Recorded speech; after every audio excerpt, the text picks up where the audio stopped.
동생들 안녕, 영규형이야. 한국사 10미닛 조선 초기 왕조사 두 번째 시간 시작해 보도록 할게. 문종, 단종, 세조, 그리고 예종 잠깐 나오고 성종 이렇게 살펴보도록 할 거야. 문종 때에는 아버지가 시작했던 것 바로 고려사 편찬이었는데 그 고려사 편찬을 완성했지.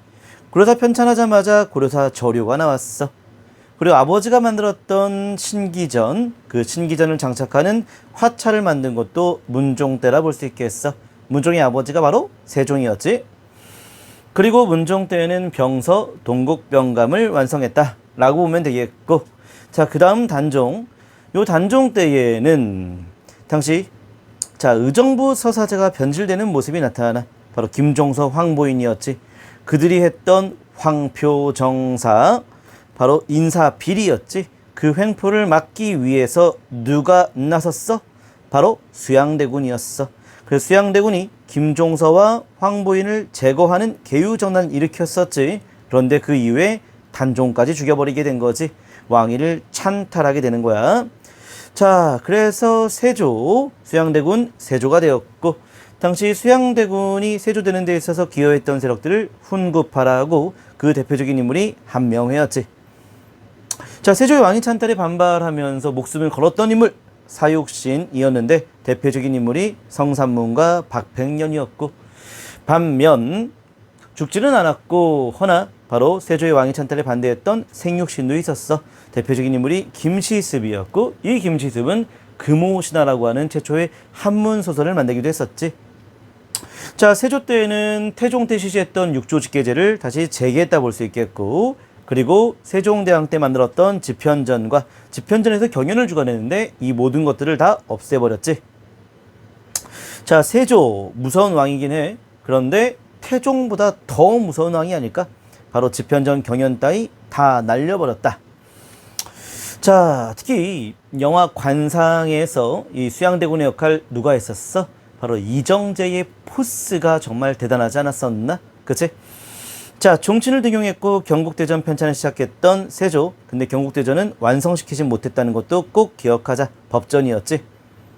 이징옥의 난, 이시예의 난이 있는데 이징옥의 난을 다 진압하였었고 이시의 난을 다 진압했었는데, 무엇보다도 이시의 난을 진압하면서 당시 가담했던 유양소도 다 없애버렸다는 것도 같이 알아두고, 이징옥의 난은 세조가 왕위 찬탈하기 전에 진압했다 알아볼 수가 있겠어. 자, 이시난을 진압하는데 역할했던 남이 장군, 이 자는 예종 때에 억울하게 죽임을 당했다 라고 얘기할 수 있겠고, 자, 그 다음 내용은 바로 세조가 이렇게 왕권만 높였던 것이 아니라 여러 제도를 정비했어. 특히 군사와 관련된 제도를 많이 정비했다 볼 수 있겠지. 지방군사제도, 진관체제와 중앙군 오위체제, 그리고 정군과 보인, 현역군대를 정군이라고 하고, 당시 그들에게 비용을 보조하는 걸 보인이라고 하는데 그 관계를 설정했던 제도가 바로 보법제가 되겠어.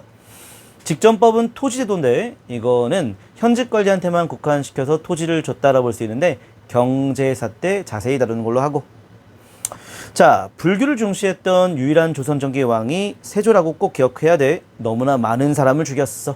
지옥불에 떨어지고 싶지 않았겠지. 자, 그래서 불경의 간행기구 간경도감을 만들기도 했었고, 원각 40층 석탑을 만들었는데 현재 이 원각 40층 석탑이 탑골공원에 있지. 자, 그리고 지방을 통제하고자 했었어. 바로 이 세조의 왕위 찬탈에 반발했던 전국 각지에 반란이 있지 않았었어? 자, 그래서 토지를 측량해서 당시 전체 전국을 통제하고자 했었지. 인지의야 규형이라고 하는 토지 측량 기구를 만들었고, 그 기구를 바탕으로 실측했던 지도, 실측지도, 동국지도를 만들었다고 볼 수 있겠어.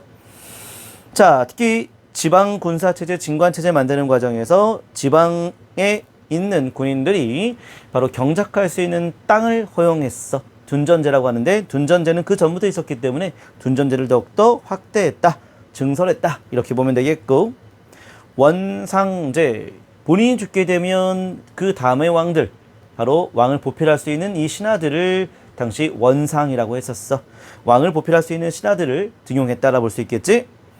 자, 동국통감이라고 하는 역사서도 이때부터 편찬하기 시작했는데 완성은 성종이라 볼 수 있겠고 국조보감이라고 하는 것은 뛰어난 왕의 언행들만 수집했던 모았던 책들인데 그 국조보감을 세조 때부터 편찬했다라고 보면 되겠어. 자, 이제 그 세조의 바로 손자가 되겠어. 바로 성종 살펴볼게. 성종은 한명회의 사위이기도 했었지. 자, 성종, 한명회 같은 인물들 본인의 장인이긴 하지만 그들의 횡포가 너무나 심했어. 그래서 홍구파들을 견제하기 위해서 지방에 있었던 살인파를 등용한 왕이 성종이야. 그 대표적인 인물이 바로 김종직이라는 인물이었고 이 김종직은 홍문관 관리로 등용되었어. 홍문관. 집현전을 계승하는 홍문관이었지. 그 홍문관에서 경연을 주관하게끔 했기 때문에 성종 때 경연을 부활했다라고 얘기할 수도 있겠지. 홍문관을 다른 말로 옥당이라도 한다는 것 기억하고. 자, 성종 때는 뭐니 해도 이 일울성이지. 일울성. 그래서 무언가의 질서를 완성했다 이렇게 보면 되는데 특히 훈구파 입장과 살인파 입장이 많이 조화를 이루었다. 절충이 되었다. 통합이 되었다 라고 볼 수 있기 때문에 성종 때에 굉장히 많은 여러 가지 분야의 질서가 완성되었다 볼 수 있겠어. 먼저 법전, 경국대전으로 완성했고 역사서, 동국통감으로 완성했고 의례서, 국조 오레이로 완성했고 지리서, 동국여 지승남으로 완성했고 시모음집, 동문선, 문이라는 게 바로 문학을 모았다. 문학, 시모음집 이렇게 되겠어. 음악을 모았다. 음악백과사전, 악학개범까지 기억하면 좋겠네. 자, 그리고 성종은 세종대왕 때 학문을 많이 연구했던 것, 이것을 제도적으로 많이 완성했다 볼 수 있겠지. 자, 사가독서제 기억나나? 집현전 학사들이 공부했던 그 휴가, 공부할 수 있는 시간을 줬지, 휴가를 줬지. 그래서 공부할 수 있는 공간을 마련한 게 성종 때 많아. 바로 독서당이 대표적인 예고, 그 성균관에 있는 도서관을 성균관 종경각이라고 했어. 자, 그리고 신숙주라고 하는 인물, 세종대왕 때 활동했던 집현전 학사였는데 이 자는 세조의 왕위 찬탈에도 기여했던 자지. 이 자가 성종 때까지 활동했어. 성종 때 왕명으로 일본 여행기 해동제국기를 만들었다는 거 기억하고. 자, 세조 때 없앴던 것 다시 부활했지. 유양소 부활했던 것 꼭 기억해 주도록 하고.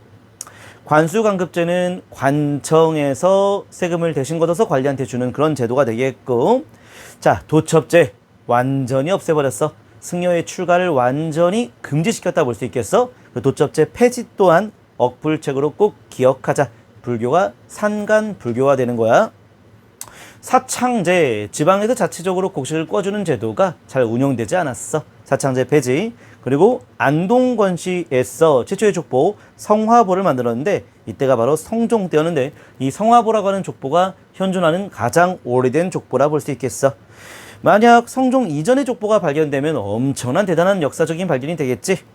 자, 장문, 장시, 지방에서의 시장, 바로 정기적인 시장, 장문이 시작되었어. 바로 장문, 성종 때라 볼 수 있겠어. 자, 성종 때의 성화보. 성종 때에는 더욱더 우리의 제도 문물이 많이 완성했고 성장했겠지. 성장했겠지. 장문, 장시 이렇게 성종으로 연결하면 좋겠어. 여러 가지 질서의 완성, 그리고 세조 때 없앴던 거를 다시 부활하는 모습. 특히 집현전을 부활시켰던 홍문관, 홍문관이 경연을 다시 부활시켰다는 것. 그리고 세조 때 없앴던 유양소가 다시 또 부활했다는 것을 꼭 기억하면 좋겠다. 이렇게 성종의 업적까지 확인해서 조선 초기의 왕조사 2 두 번째 시간까지 마쳤습니다.